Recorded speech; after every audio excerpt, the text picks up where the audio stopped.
Welcome to Studio 135, brought to you by The Viewpoint.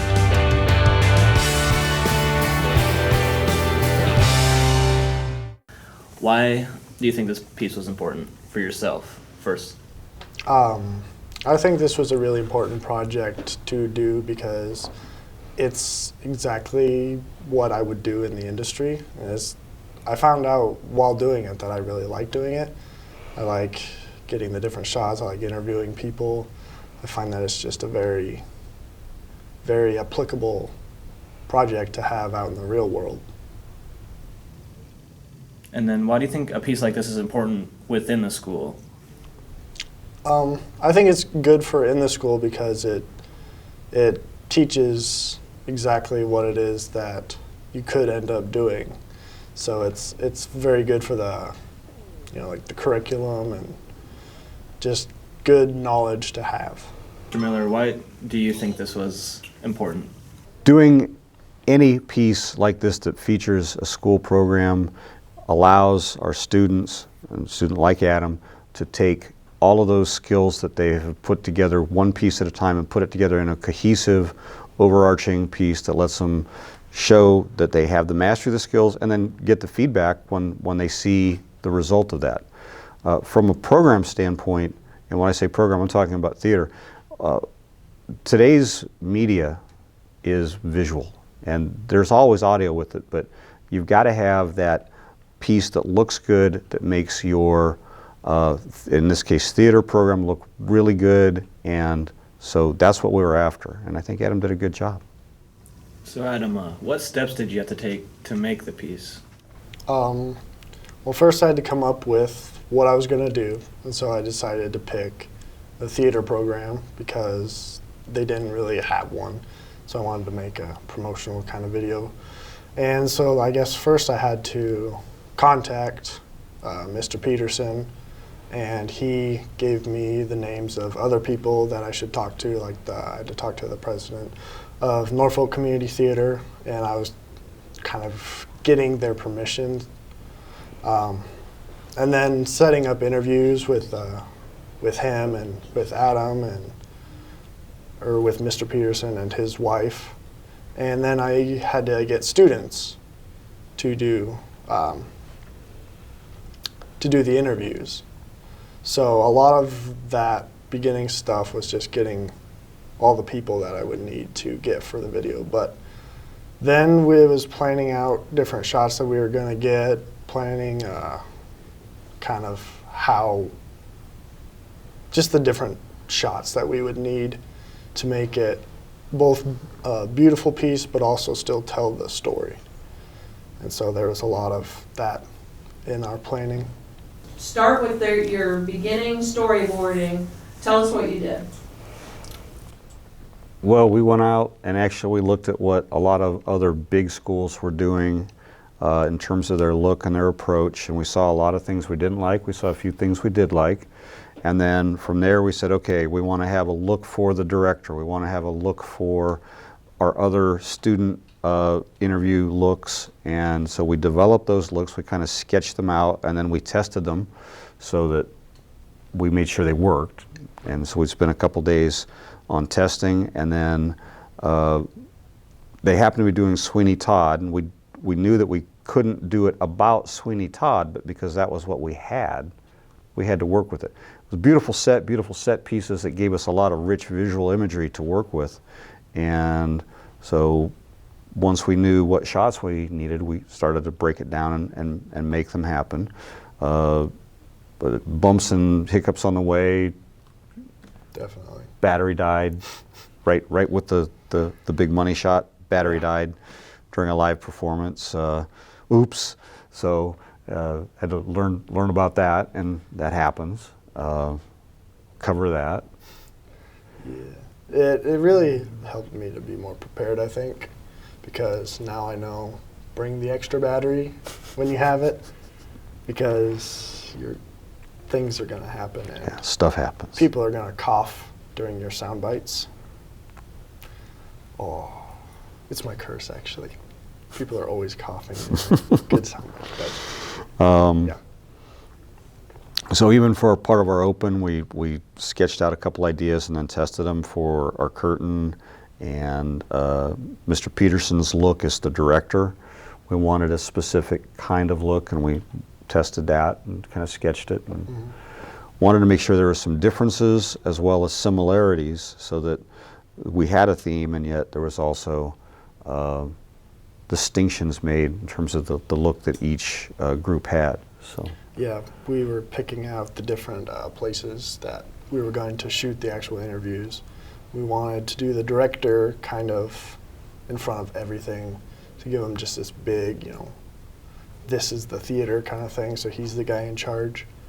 And then we kind of wanted the students we wanted it to all be in the theater and about the theater. So we had them sitting in the chairs with the lights, made it look all pretty and artistic, and so that was, it was planned. We meant to do it. Okay, so what did you do when your battery died? After I finished crying, when my battery died, I pulled out my phone in a last-ditch effort to get the shot, and I was up there holding my camera, trying not to shake, or my phone camera, trying not to shake, and it actually turned out better than I thought, but at the time I was just livid. Simply livid. So, were there any big differences in this project compared to other ones you've worked on in the past? I think that within this kind of industry, there's going to be similarities with just about everything, because there's going to be interviews, and interviews are basically all kind of the same, the person and lights and stuff. But when it came to like the actual planning part, it was a lot more in depth, and planning shots and getting B-roll footage, because I had, I think 400 videos that I had to sift through of B-roll.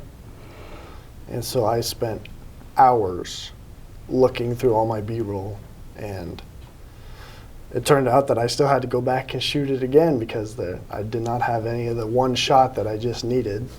So I had to plan out that, and I had to bring lights sometimes to get the B-roll footage looking how I wanted it to. So I got to be very particular with this project, and I think that was a very good experience for me to have. Another thing was that from start to finish, I mean, this wasn't a single shot. This was start to finish an entire project. It was an entire story that he had to arrange interviews, he had to arrange people, he had to do the scheduling, he had to schedule, make sure he had gear, get the gear there, get it back. So this was, a basically top to bottom, every element, including post-production.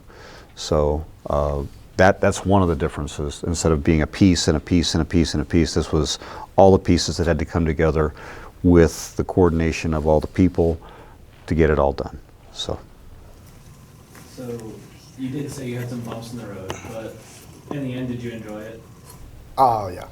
In the end, I really did enjoy it. I think I'm proud of what I made, and I think that the theater people and just the faculty in general were impressed with it, and so that kind of, I don't know, it's nice to get validation sometimes, because you can do something really nice and no one says anything, and you know it was good, but it's just nice to hear somebody else say it. And so I thought it was fun the whole time. I was getting to work with the theater people. They were all really fun, really cool guys and gals. But yeah, it was fun. I did enjoy it. And with almost any project, you work on the pieces, you're working on it, and then at some point when you're in your final assembly, you start to realize that this piece kind of has its own life, and it's like, ooh, look at it's there. So all the pieces, it's like if you build a model and you build sub-assemblies, suddenly when it starts to become what it is, you go, ooh, that's cool.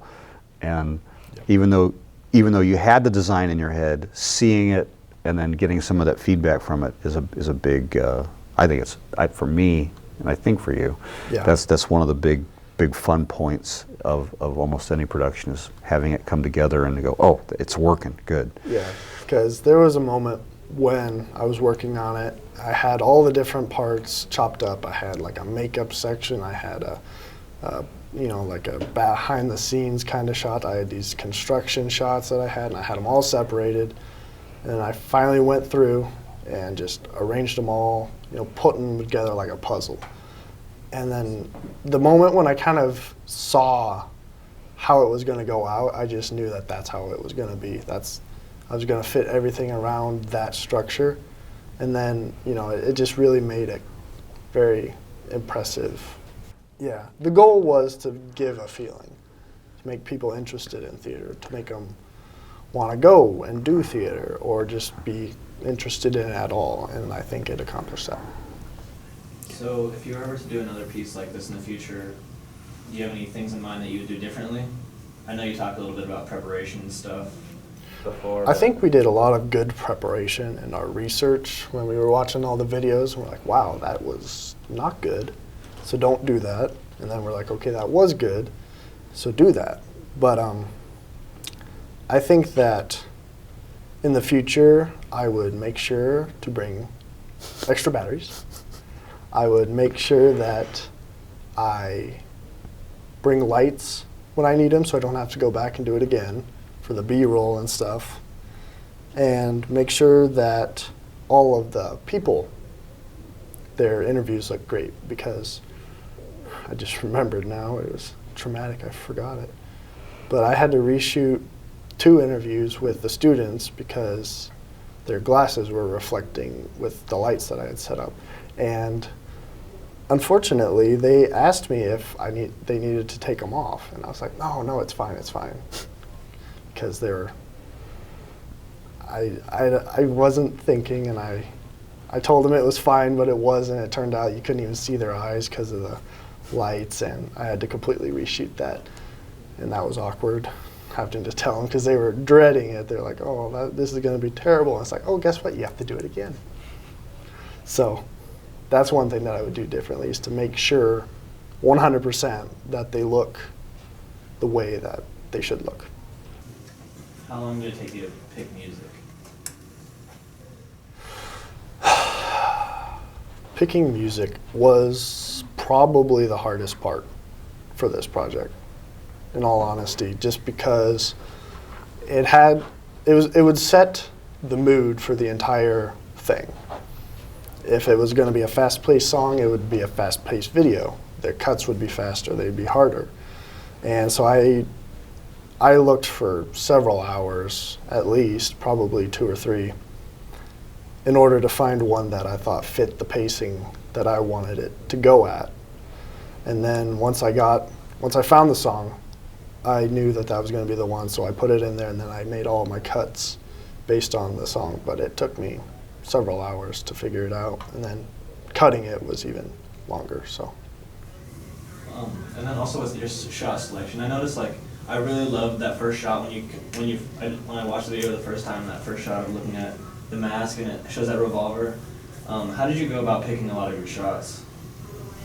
Well, how did we come up with those shots? Well, remember, we knew we needed to get some prop shots and Right. basic beauty shots, so we went down and asked the prop master if we could borrow some stuff, and they said, here, take this. And so we took it and set it up, and we lit it, and we did some motion, and we moved some of the products, and kind of just tried to get interesting visual imagery that was reflective of what they were doing, and then would also fit to help tell our story in the piece.